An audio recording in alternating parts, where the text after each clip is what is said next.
Τι σημαίνει έθνος? Μια μεγαλειώδης απάντηση από τον καταξιωμένο ηθοποιό Γιάννη Βογιατζή. Στο αίμα μας ρέει αίμα ελληνικό. Οι κατακτητές πιστεύουν ότι με την προπαγάνδα μπορούν να αλλάξουν οι λαοί. Η συνείδηση ενός έθνους φτιάχνεται από την κοινή γλώσσα, την ιστορία και τη γνώση του ποιος είσαι. Το κράτος δεν έχει την ίδια ισχύ με το έθνος. Σε ερώτηση δημοσιογράφου τι σημαίνει έθνος και πώς διαμορφώνεται η εθνική συνείδηση, ο μεγάλος αυτός άνθρωπος, καλλιτέχνης και Έλληνας, απάντησε: στο σχολείο είχαμε ένα Ιταλό καθηγητή, με λατρεία στην ελληνική παιδεία, τον Κάρλο Μπρικέλη. Μας έκανε Ιταλικά και μας μάθαινε να λέμε ότι στο αίμα μας ρέει αίμα Ιταλικό. Τότε όλα τα παιδιά, και χωρίς να συνεννοηθούμε, φωνάζαμε: στο αίμα μας ρέει αίμα ελληνικό. Οι κατακτητές πιστεύουν ότι με την προπαγάνδα μπορούν να αλλάξουν οι λαοί. Η συνείδηση όμως ενός έθνους φτιάχνεται από την κοινή γλώσσα. Κράτος φτιάχνεις με τη μίξη πολλών εθνοτήτων. Αυτά τα κράτη συνήθως είναι σκληρά απέναντι στους πολίτες τους. Η ελευθερία δεν παρέχει ταφιδώσεις στις εθνότητες, για να μην μπορούν να ξεσηκωθούν και το κράτος διαλυθεί. Δεν υπάρχει ουσιαστική δημοκρατία. Ενώ στο έθνος υπάρχει ο άγραφος νόμος των εθήμων, των κοινών αγώνων και καημών, του πολιτισμού, της θρησκείας και των παρόμοιων χαρακτηριστικών. Γι' αυτό είμαστε τυχεροί που ζούμε σε μια χώρα που δεν χάθηκε ποτέ το εθνικό της DNA, ακόμη και με 400 χρόνια τουρκικής σκλαβιάς. Ο Γιάννης Βογιατζής ενόρισε τις δόξες της χρυσής εποχής του ελληνικού κινηματογράφου με τις ξεκαρδιστικές ατάκες του, έγραψε ιστορία στο σινεμά, αλλά και στις ασπρόμαυρες ταινίες της Φίνος Φιλμ.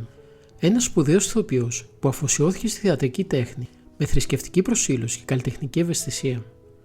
Από το 1955 που πρωτοεμφανίστηκε στη σκηνή, κατάφερε να οικοδομήσει μια αξιοζήλευτη καριέρα 70 ετών.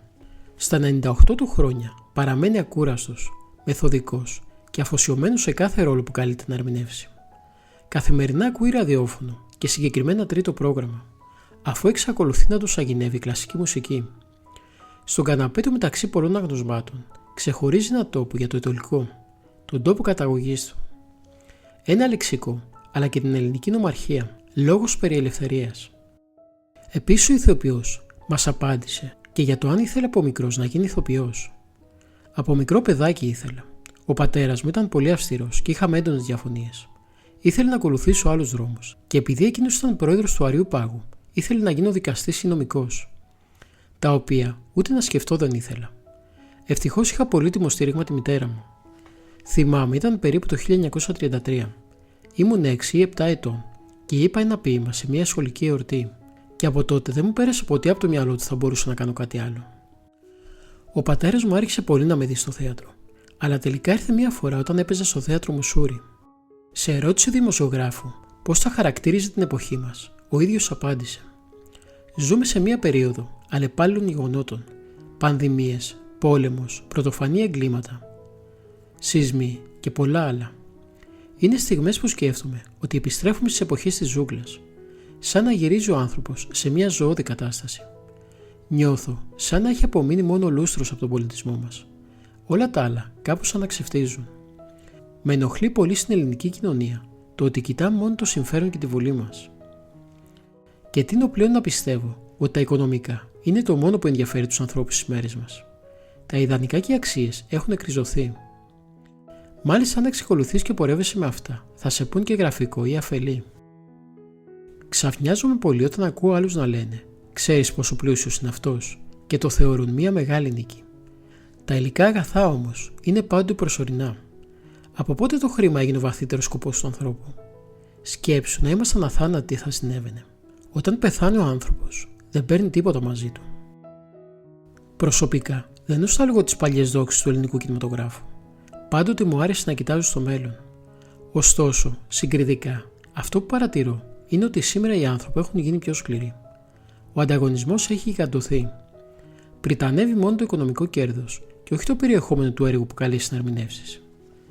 Η τηλεόραση έβλεψε πολλούς χαρακτήρες και πολλοί ηθοποιοί ψωνίστηκαν επειδή έτυχε να παίξουν ένα ρόλο στο γυαλί.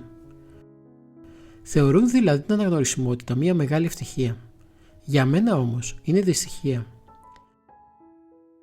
Λυπάμαι τους ανθρώπους που καβαλήσαν το καλάμι. Και άραγε πώς κοιμούνται το βράδυ, ποιες σκέψεις τους κατακλείζουν? Είναι τελικά ευτυχείς αυτός που κολυμπάει στα χρήματα και στα αυτόγραφα. Βέβαια, παρακολουθώ κάποιες σειρές και χαίρομαι πολύ επειδή υπάρχουν κάποιοι που πράγματι αξίζουν. Αντιλαμβάνομαι επίσης πως ένας ηθοποιός είναι καλός όταν γνωρίζει πώς να αρθρώσει την ελληνική γλώσσα. Επίσης, σε άλλη ερώτηση δημοσιογράφου για το ποιο είναι το μυστικό της μακροζωίας, ο ίδιος απάντησε: να μην κοιτάς τον χρόνο και να μην σκέφτεσαι την ηλικία σου. Ο θάνατος είναι η φυσική εξέλιξη των πραγμάτων. Έχω το γιο μου και την ύφη μου, τον εγγονό μου, τα βιβλία μου και τους φίλους μου. Δεν μου φτάνει το 24ωρο και γι' αυτό δεν πλήττω ποτέ. Θέλετε να μας πείτε λίγα λόγια για τη σύζυγό σας? Η σύζυγός μου έφυγε από τη ζωή το 2019. Υπήρξε μια κυρία ανεπανάληπτη. Η απόλυτη σύζυγος που τη λάτρεψε και τη θαύμαζα. Ήμασταν παντρεμένοι πάρα πολλά χρόνια. Ζήσαμε μια ζωή ολόκληρη. Αλλά το τελευταίο διάστημα ήταν πολύ δύσκολο. Είχε πάθει Αλτσχάιμερ. Μια νόσο που σταδιακά έσβησε όλα όσα είχαμε ζήσει στο παρελθόν. Δεν θυμόταν τίποτα πια. Καμία ανάμνηση. Ερχόταν ο γιος μας και δεν τον γνώριζε. Είμαι ο γιος σου, της έλεγε το παιδί μας. Και εκείνη απαντούσε: δεν έχω γιο. Και έβαζε τα κλάματα ο γιος μου. Ουσιαστικά, η γυναίκα μου πέθανε στα χέρια μου. Την ημέρα της κηδείας όμως, επέλεξα να παίξω κανονικά στο θέατρο, γιατί η βασιλική μου δεν θα με το συγχωρούσε ποτέ. Το πιο σημαντικό για μένα στη ζωή είναι η ανιδιοτελή αγάπη. Έπειτα, να λειτουργεί το μυαλό σου, να έχεις ήσυχη τη συνείδησή σου και να είσαι έντιμος, όχι μόνο απέναντι στους άλλους, αλλά και με τον εαυτό σου.